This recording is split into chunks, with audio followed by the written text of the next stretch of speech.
when all of these people were so upset that we separated, thinking that we had this picture perfect relationship. And I just kept discovering more and more of like what makes me happy and what turns me on, and then giving myself permission to build my life around that. So I moved to a city in which I was fully turned on by. I started going to events that I like felt this pull towards. So I named ecstatic dance was one.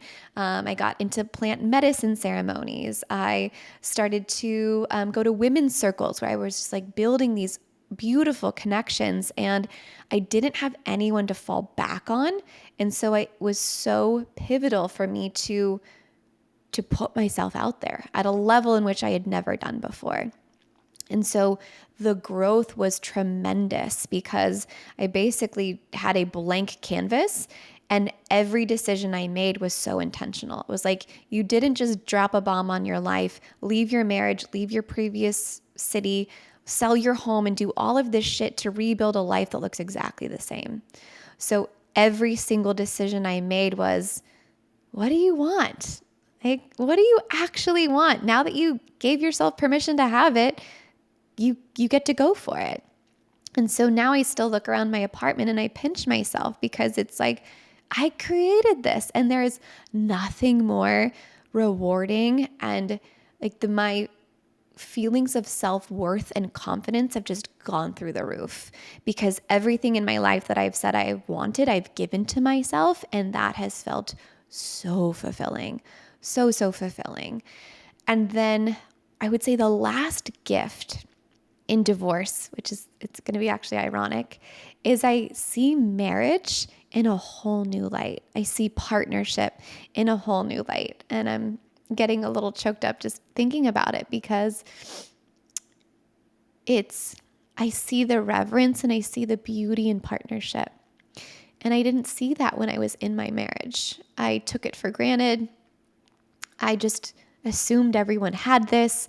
We did the dance, we fell in love, we got married. And now from this place of longing and admiration, I look at people that have beautiful relationships and I go, oh, okay, I can now actually see what I want to build and what I want to create with intention.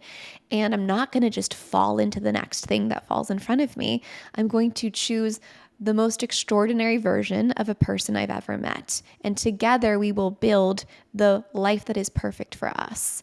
And that fucking excites me so deeply. To be able to take that level of intention in my next relationship, it's so thrilling. And now I get to support other people in creating that. And I just have so much love in my heart for the woman I am today and who I had to become in order to have all of this.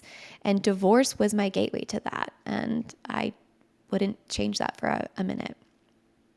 Yeah, I'm over here listening to you and my whole body is like, fuck yes.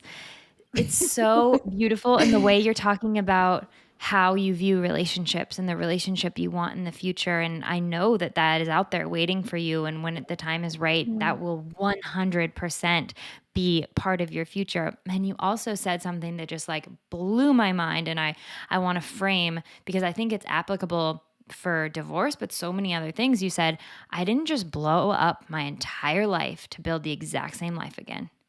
And I love that. Like, let's take the change and actually use it to create what we want with that intention that we talked about earlier on the show.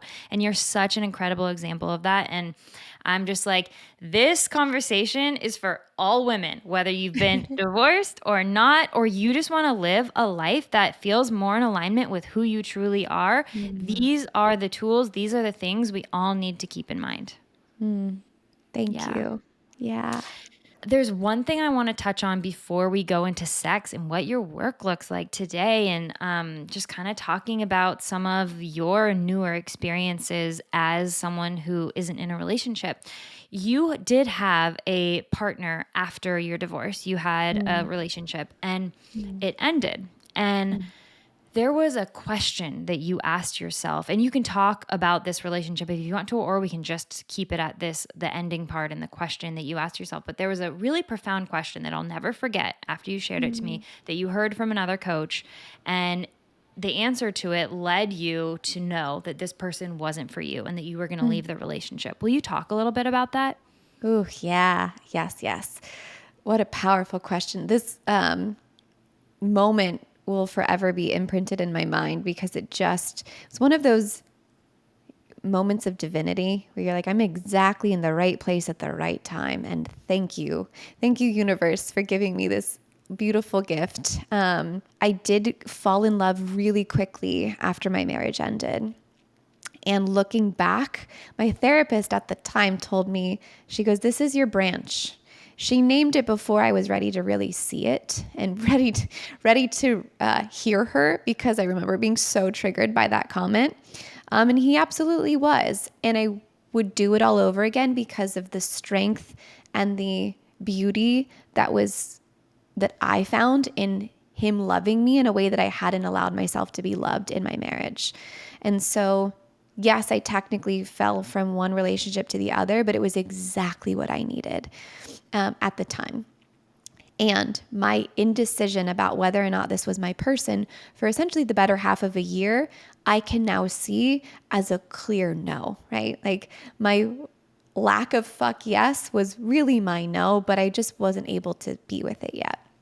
And I was going through so much change and so much transformation and so much heartbreak, but I just wasn't ready to let go of my branch yet.